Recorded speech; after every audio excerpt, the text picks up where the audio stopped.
What's up, ladies and gentlemen? So today I'm bringing you guys a brand new movie review. This is going to be for The Lost World Jurassic Park. This movie stars Vince Vaughn as well as Jeff Goldblum and Julianne Moore as Sarah Hardy. This movie is probably one of my favorites in the Jurassic Park franchise. I know that a lot of people have their reservations about this movie, seeing as though this takes a completely different direction in the Jurassic Park franchise, but I absolutely love this. The ending of the film is one of my favorites, and it almost didn't happen due to our favorite producer Kathleen Kennedy, who was like, this almost seems like Steven Spielberg was thinking of another movie where you have the T-Rex kind of roaming through San Diego and causing havoc upon the residents there, which I've been in San Diego many times. So this movie is about the hunters being the hunted. You've got a team of researchers being sent down there by Richard Attenborough, as well as Jeff Goldblum. Jeff Goldblum stating that, this is no longer a research operation, this is a rescue mission. Him having sort of doubts on the fact that there's a Site B with dinosaurs roaming around, especially after what happened with Jurassic Park 1, which he was definitely involved with. This is an island without cages, without fences or barriers, as Richard Attenborough,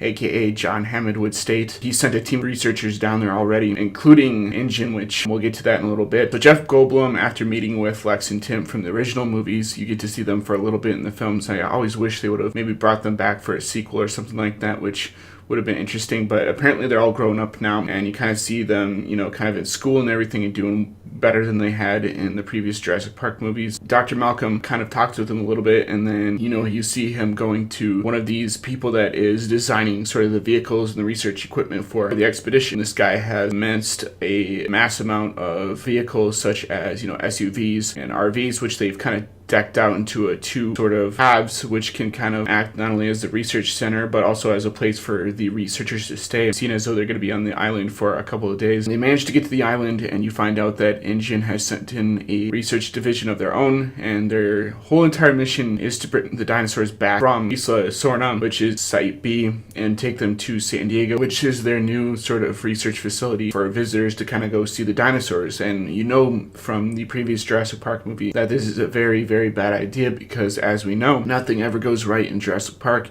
The dinosaurs always escape, and nobody wants to have, dinosaurs roaming around in the real world, and that could cause a lot of problems, especially if these dinosaurs decide to rise up and become the dominant life form on the planet, which Dr. Malcolm has stated could possibly be the case multiple times in the first one. His whole opinion about chaos theory, about, dinosaurs taking over and pretty much becoming the dominant life form. I think that in future movies they could kind of explore this, where you see sort of a post-apocalyptic setting with dinosaurs. I think that would be a really cool idea for a setting of a film, but nevertheless, that's not the case with The Lost World. So you get this really cool shot where Ian Malcolm, Julianne Moore, and Vince Vaughn are kind of like on top of a cliff. They're observing as the hunters are kind of going after the dinosaurs and capturing them. There's this really cool sequence involving military Humvees, and you see one of them has this sort of like claw-like arm that comes down, and it entraps a Pachycephalosaurus. You see sort of a really cool chase sequence in between Brachiosauruses with a guy on a dirt bike, and I think that was a pretty cool shot because you see him going in between the legs and everything, the Brachiosaurus. And they eventually find the encampment that the hunters are staying at, and they attempt to release the animals. The animals get free and cause havoc on the encampment. There's sort of an investors meeting going on, and you see a Triceratops just kind of barrel through it and pretty much destroy everything, which is sort of a precursor of what could happen in San Diego should these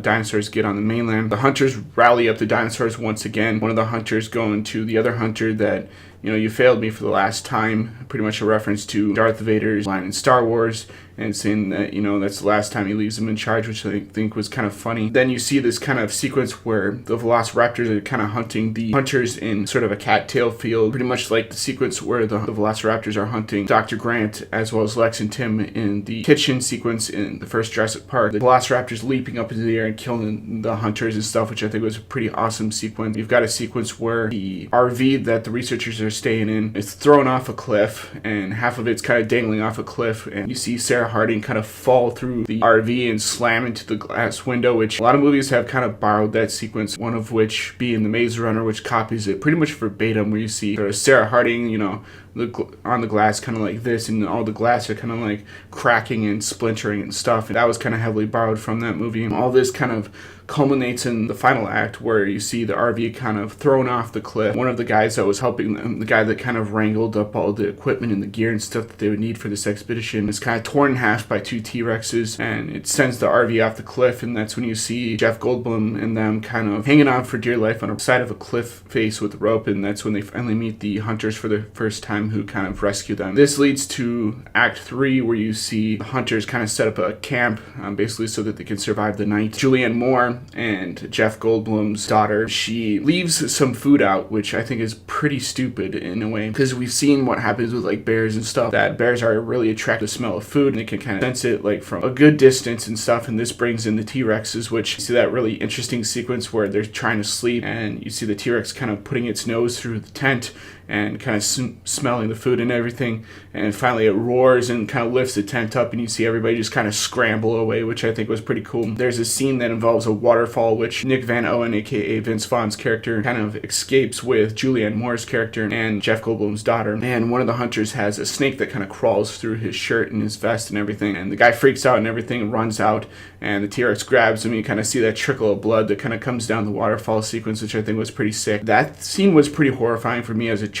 I think when I first saw that scene, it kind of scared me, because I'm like, that could happen to pretty much anybody, like a snake kind of crawls down your shirt and you just get kind of eaten by a dinosaur, which I think was pretty cool. You get that really cool compy scene where one of the hunters kind of falls down a ravine, and the compies sort of attack him, and they kind of like crawl on him and stuff, similar to like ants crawling on an anthill, which was kind of terrifying. And then you see like the trickle of blood once again going down the stream of water as the dude is trying to take a piss and everything, which pretty graphic, pretty horrifying to see as a kid. That scene always was one that I was a little bit terrified of, but eventually got over it. It's part of the story and everything. You kind of are like, oh, that's kind of a horrifying sequence, but they put it in there for a reason. This all, like I said, culminates in the final act, where you've got the T-Rex roaming through San Diego after the hunters bring the dinosaurs back to the mainland, and this goes completely horribly wrong, like most Jurassic Park movies do. Dinosaurs break free, the T-Rex is released from the holding cell that it's being held in, and is in search of the baby T-Rex that's being held in the new research facility in San Diego. This leads the awesome sequence where you see the T-Rex, there's a kid that's trying to sleep, he goes to his parents and he's like, oh, I can't sleep,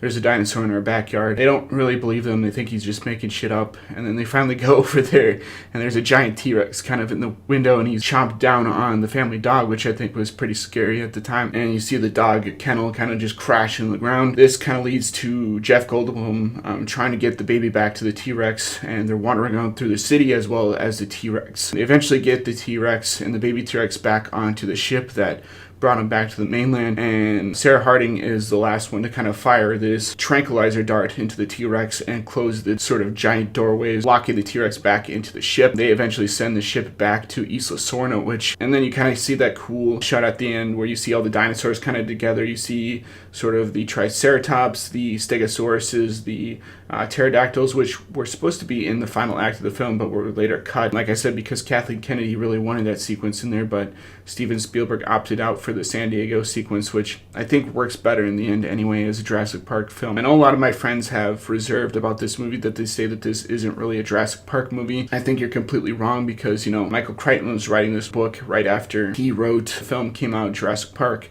And he's like, I always wanted an idea of a Jurassic Park movie where there's no fences, there's no people seeing them, kind of like in a zoo, because pretty much that had already been done before. And I kind of agree with him that, it would have been kind of boring to kind of see that, even though we kind of got that same sequence within Jurassic World. But I really did like The Lost World. I think that ending fit really well.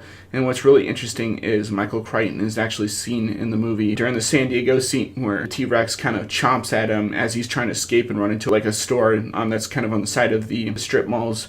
The T-Rex eventually grabbing onto traffic lights and kind of biting down on them and trying to eat them kind of like a dog would a bone. So it's pretty cool to kind of see him kind of cameo in The Lost World. John Williams is back for the score, and I think he does a fantastic job on this movie. You can't really beat his work in the films as well as the Star Wars movies and stuff. And I think that his score for The Lost World is really, really good. The acting in this movie is on par with even the first movie. I really do love this movie. I think this movie deserves an A+ rating. The use of practical and CG combined to make this movie really cool. Not enough movies these days use practical effects with animatronics and stuff. They're always using kind of CGI stuff, and that gets kind of old. Like, how many times can you see sort of like a CGI plane crash before it gets boring? When there's stuff that's actually in camera, visual effects in camera, it looks a lot better than just going for CG. CG was meant to be sort of a tool and not sort of a crutch that most people in Hollywood live behind nowadays. You know, Stan Winston Studio, his company is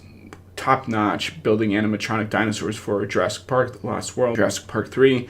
He did all the Terminator movies and stuff like that. Like, this guy's been around the business for a while, and it was really cool in the Hunger Games, kind of how, or the Maze Runner franchise, how they kind of pay tribute to him, where on the little wall of, you know, listed names of people who've died in the Maze Runner, in the Glade, you see Stan Winston kind of engraved on there because they're trying to pay homage to what he's done with not only the Terminator franchise, but also Jurassic Park and stuff like that. You know, he also designed the Predator suits and stuff like that, which this guy is pretty much a legend. I think without Stan Winston, these movies wouldn't look as good as they were, and especially seeing as though they built these dinosaurs for real, and this is the first time they've ever kind of done something like this. I think this revolutionized filmmaking for the better, and it's kind of sad to see him pass. Rest in peace, Stan Winston. Like I said, there's nothing I can really complain about. I know a lot of people complain about, you know, the story is not as good. They say the story is not as good as the original Jurassic Park, but, you know, it's a sequel. It's like, what can you do that's different that kind of changes the game? And this is the next logical step, which was the Lost World Jurassic Park. So I think it deserves an A. I think it goes up on the list of my favorite movies. So hopefully you guys like this review. I meant to do this review a long time ago, just haven't gotten around to it. Luckily, I'm doing it now. So hopefully you guys like this review. And as always, guys, rate, comment, subscribe, and I'll see you guys in the next video. Peace.